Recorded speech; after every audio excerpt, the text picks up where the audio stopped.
L'Agence mondiale antidopage est en première ligne dans la lutte contre le dopage dans le sport. Elle définit les règles et procédures, teste les athlètes et actualise la liste de substances illicites.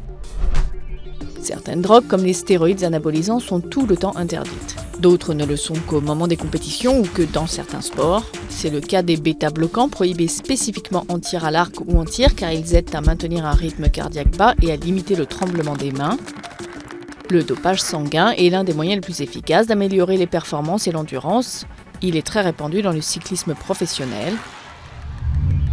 Certaines techniques, prendre de l'EPO qui stimule la production de globules rouges ou les transfusions sanguines, sont utilisées pour améliorer le transport d'oxygène. Quand plus d'oxygène parvient aux muscles, le sportif augmente son endurance et ses performances. L'EPO et les autres transporteurs d'oxygène sont détectables, mais certains types de transfusions sanguines ne le sont pas encore, par exemple quand les athlètes reçoivent leur propre sang. Parmi les méthodes de dépistage figure le suivi de la masse d'hémoglobine des athlètes ou bien la recherche de traces de plastifiants composant des poches de stockage du sang. À mesure que le dopage gagne en sophistication, le passeport biologique de l'athlète devient un outil essentiel de la lutte antidopage.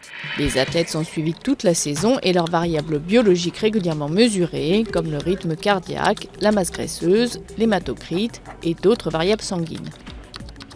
Des fluctuations brutales ne sont pas naturelles et révèlent l'usage probable de produits illicites.